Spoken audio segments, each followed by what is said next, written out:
Tracy Cortez with high honor.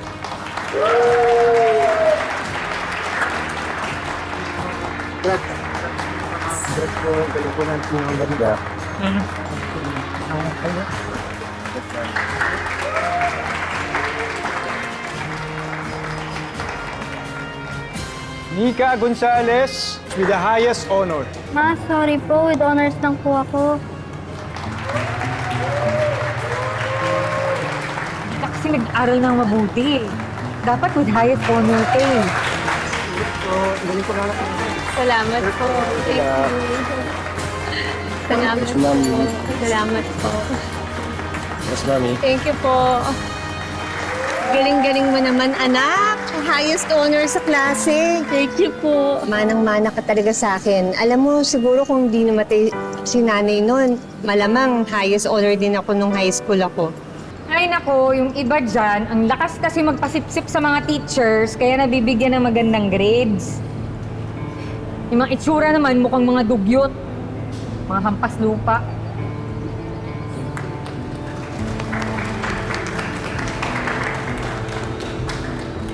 Kaya anak, dapat next year, ikaw yung highest honor para malampaso mo yung mga basurang yan. Diba? Kasi ikaw maganda, matalino. Tapos hindi kagaya ng mga dugyot na yan. Ano masama sa pagiging mahirap? Atalinuhan ito, hindi palakihan ng yaman. Nananahimik kami ng anak ko, pwede ba wag mo kaming umpisahan? Ikaw pala yan, Rose. Hindi kita napansin. Wow, kasi basura yung itsura mo eh. Alam mo, dalaga pa lang tayo, iniinsulto mo na ako eh. Matagal na ako nagpapasensya sa'yo eh. Pero pati anak ko iniinsulto mo, hindi na tama yan. Bakit nasaktan ka? Eh, baka totoo yung sinasabi ko, di ba? Magaling ang anak ko. Hindi siya nakikipagkumpetensya. Sapat na sa akin na makatapos siya sa pag-aaral. Palibhasa kasi wala kayong mga pangarap. Teka na, Nay. Huwag na po tayo. Tama na po yan. Teka na po. Oo nga, sige na, umuwi na kayo. Tara na, Nay. Uwi! Nay, okay ka lang po, Nay. Nay, Sobra ka na! Nay! Sobra ka na! Sobra ka na! Sobra! Mga misis! Ha?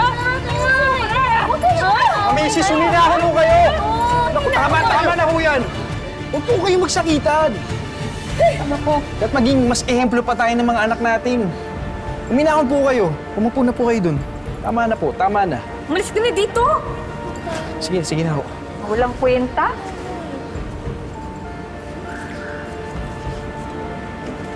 Kayo din ho.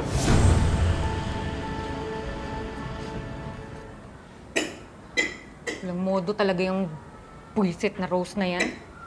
Pinahiya pa ako? Porket highest honor yung anak niya. Kala mo kung sino? talino naman po talaga si Nika. Deserve naman po niya. Sabi mo? Ha? Ano sabi mo? Ha? Ano sabi mo? Ha? Magpapatalo ka sa hampas lupang yun? Ha? Ha? Opo, Ma. Huwag niyo lang po ako saktan. Ah, ganon! Mas marunong ka pa sa akin? Ha? Sayang yung pagpapaaral ko sa'yo. Gusto kong magsabit ng gold medal, ha? Hindi ka magbabakasyon! Mag-aral ka! Ayan! Basahin mo lahat yan araw-araw! Isaksak mo sa kukote mo! Naiintindihan mo? Ha? Tama na po, Ma. Mag-aral ka!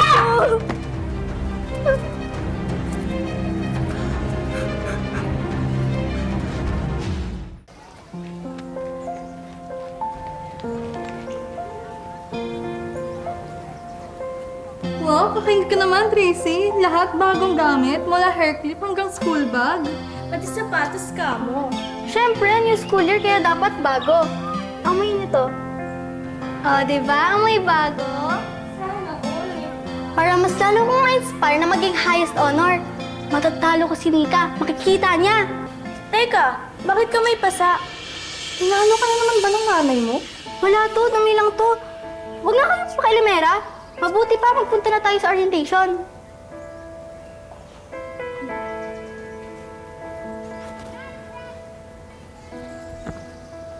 Mag-aaral ba yan o magpupulot ng basura? Tracy, luma lang yung mga gamit niya. Ay, sorry. Akala ko kasi trash bag ang dala. Gutay-gutay na kasi. Nika, may notebook ka ba dyan? Kung wala... Ito, 20 oh. Pumili ka ng daing sa palengke, tapos ipabalot mo sa papel. Tapos yun yung gamitin mong notebook. Pwede ba, Tracy? Ayoko makipag-away. Kung sa tingin mo, naiingit ako sa'yo, nagkakamali ka, baka naman ikaw ang naiingit sa akin. Bakit naman ako maiinggit sa'yo? Mas matalino, mas maganda at mas bagong mga gamit ko. Tama. Oo, aaminin ko. Mas maganda ka nga sa akin. Mas may kaya ka sa buhay. Pero, mas malaki pa rin grace ko kaysa sa'yo. At ginawa ko yon nang walang tinatapakang ibang tao. Hoy, di ba ako tapos kausapin ka, ah? Ano ginagawa niyo sa anak ko? Tara, umalis na tayo dito. Anak! Anak, okay ka lang ba? Sinaktan ka ba nila? Hindi naman po ako sinaktan. Pinagdiskitahan lang po yung gamit ko. Luma na raw po kasi. Pasensya na, anak, ha? Pag nakaluwag-luwag ako, ibibili kita ng bag kahit galing sa ukay-ukay. Huwag mo na po akong binanday. Wala naman po yan sa bago o luma na gamit eh. Ang mahalaga po, nakakapag-aral po ako. Napakaswerte ko talaga sa'yo, anak. Huwag ka mag-alala, rarakit ako bukas. Magtitinda ako ng gulay sa ibang barangay. May nakausap na ako sa palengke na makukuhanan ko ng gulay. Para naman sa ganun, maibili kita ng bagong gamit. Kahit paunti-unti. Salamat po.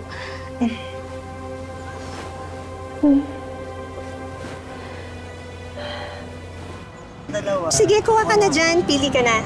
Taga lang po. Okay, thank you. Naku, pambili ko ng gamit to sa anak ko sa school. God bless. Thank you, ganda. Oh, ano to ha? Napakahina ng biyahe. Ano ako pa magtatawag ng mga customer, ha? Ano?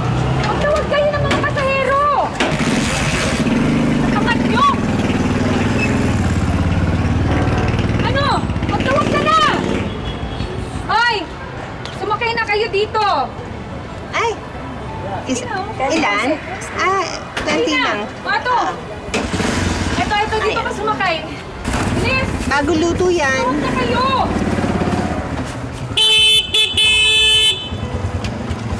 Hoy! Bingi ka ba? Ha? Nakikita mo? Nakikita mo ba? Hindi mo naririnig, ha? Umalis ka nga dito! Telma, Puryoso ka talaga sa negosyo ko, eh! Telma, pwede naman dito dumaan eh. Eh, ayaw ko nga! Gusto ko dito dumaan, di ba? Dito! Umalis ka na! Ano bang problema mo, Telma? Problema ko? Ikaw at saka itong mga paninda mo! Telma, ano bang ginawa mo? Pambili to ng gamit ng anak ko sa school. Bakit, ha? Gusto mong tapatan yung mga gamit na binibili ko sa anak ko? Hoy! Para sabihin ko sa'yo kahit ilang saging at kamote pa ang ititinda mo, hindi mo kaya bilhin yung mga gamit ko para sa anak ko! Sumusobra ka na! Bakit ba galit na galit ka sa amin, ha? Ano bang ginawa kong kasalanan? Hindi mo pa rin ba matanggap na mas mataas ang grade ang anak ko sa anak mo? Hanggang ngayon, iinggitera ka pa rin! Ilagay mo sa lugar ng pagkamat na pobre mo! Hoy! Hindi kita ka-level, no? Mahirap lang kayo! Dukha! Wala kang kwentang kausap! Ay, sabunan na! Sobra ka na! Sobra kayo!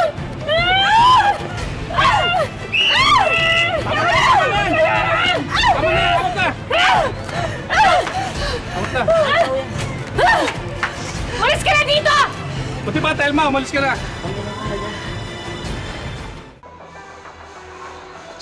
Salamat, Sir Brian. Opo, salamat din po. Mrs. Cortez. Grades po ng anak niya. 91?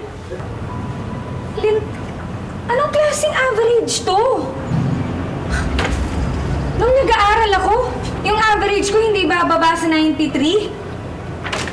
Mrs., above average na po yan. Mataas na po yan. Ako Ako nagpapakahirap sagutin lahat ng mga assignments niya. Tapos, 91 lang na ibibigay mong score? Mrs., tama po ba narinig ko na kayo ang sumasagot ng assignment ni Tracy?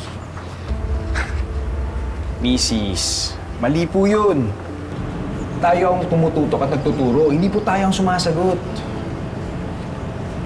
Alam mo, huwag mong iibahin yung usapan, ha? Ang sabihin mo, hindi mo gusto yung anak ko. Para bigyan mo siya ng ganito kababang score. Pagkatao, profesyon ko na po ang inaatake nyo dito.